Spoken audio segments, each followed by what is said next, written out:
Proceso para la retroalimentación del estudiante en el marco de la estrategia Aprendo en casa. Como sabemos, el contexto de emergencia sanitaria que estamos viviendo ha impactado en la educación, sobre todo en la forma de enseñanza de los y las docentes y en la recepción de aprendizajes de los y las estudiantes. Bajo este marco, se han emitido normativas para establecer criterios sobre el proceso de enseñanza y aprendizaje.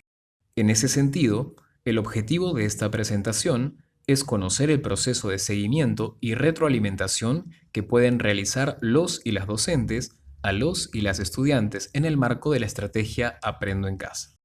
Pero, ¿por qué es importante que el directivo conozca este proceso? Porque permite que pueda realizar acciones relacionadas al CGE 4 y seguir fortaleciendo su liderazgo pedagógico, con énfasis en la retroalimentación y acompañamiento a las y los docentes. ¿En qué consiste el proceso de retroalimentación a estudiantes? Veamos la siguiente lámina. Proceso de retroalimentación a estudiantes. La definición de retroalimentación al estudiante sigue siendo la misma. Sin embargo, en el marco de la estrategia Aprendo en casa, existe un cambio en el proceso para realizarla. Este proceso consta de 4 etapas. Seguimiento de las sesiones de Aprendo en casa.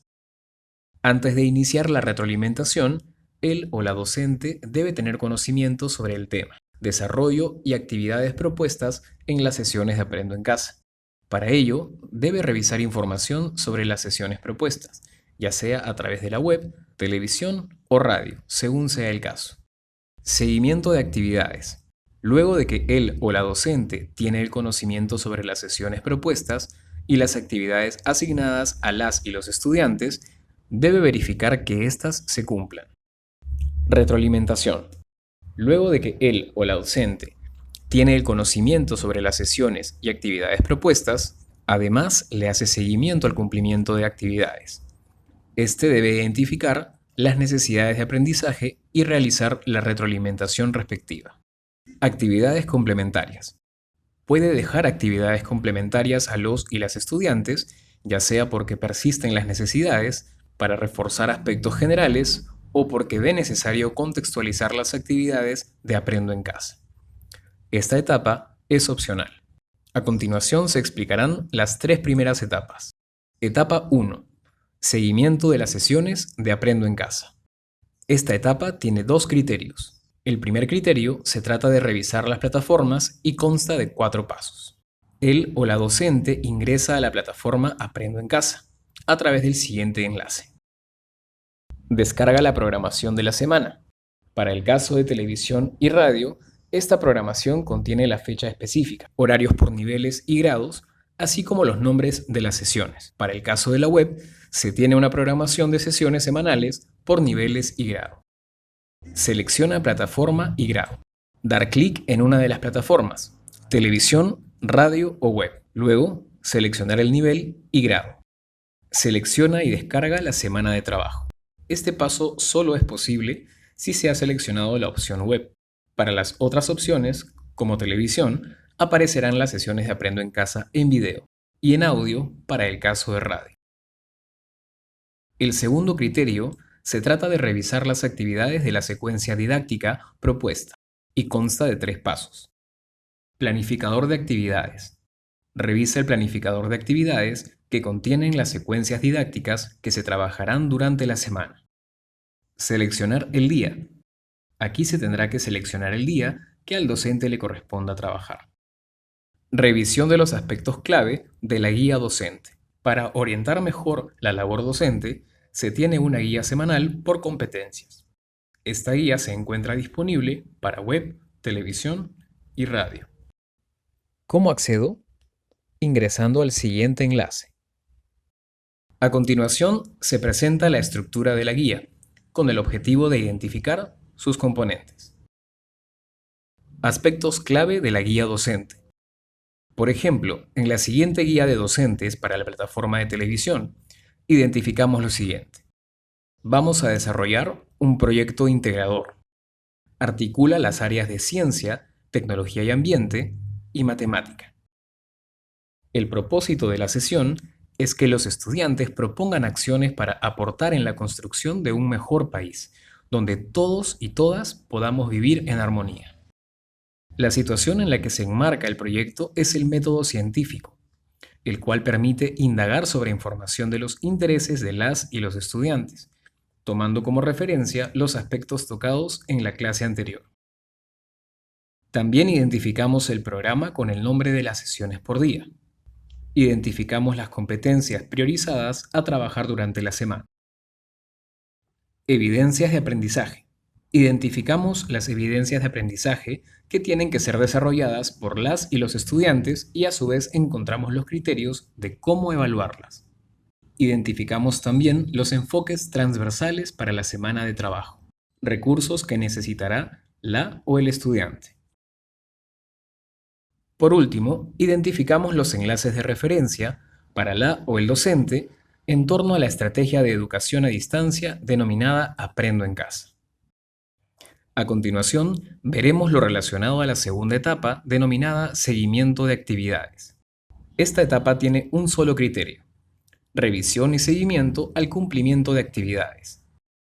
Buscamos que él o la docente verifique el cumplimiento de las actividades planteadas en la estrategia Aprendo en Casa. Para ello, realizamos el paso 1, recepción de evidencias. Antes de iniciar la retroalimentación, es importante que él o la docente recepcione las evidencias sobre el cumplimiento de las actividades. Además, es importante tomar en cuenta que se pueden recepcionar en diversos formatos, como fotografías. Se pueden tener fotografías de textos elaborados por las y los estudiantes. Grabaciones de audio. Se pueden tener audios de estudiantes realizando, por ejemplo, la declamación de un poema. Grabaciones de audio y video. En este formato podemos recoger información, por ejemplo, de realización de entrevistas de las y los estudiantes. Llamadas telefónicas.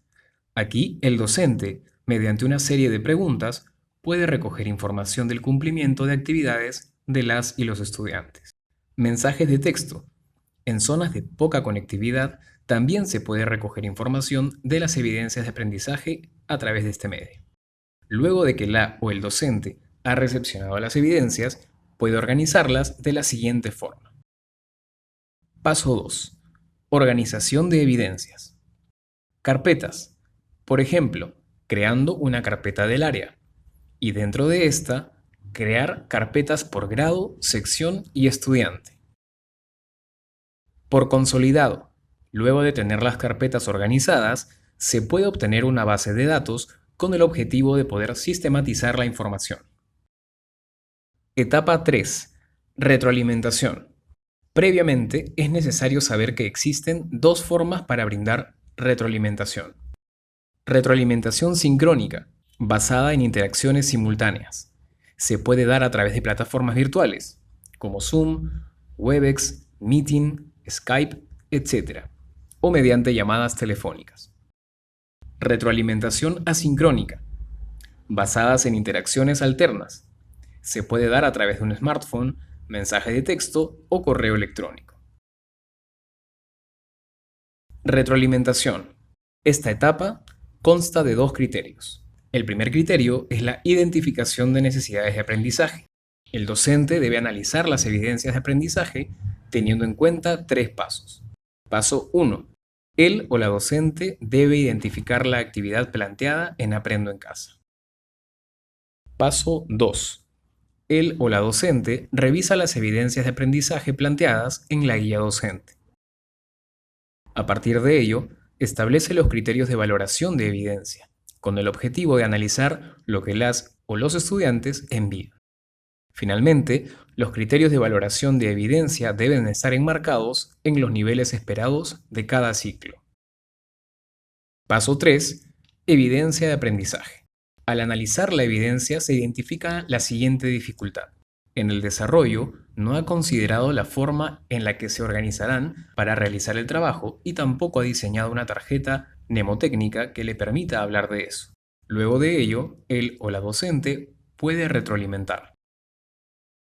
Pero, ¿qué retroalimentación es necesaria para asegurar los aprendizajes? Veamos los tipos de retroalimentación. Segundo criterio, tipos de retroalimentación. Retroalimentación incorrecta.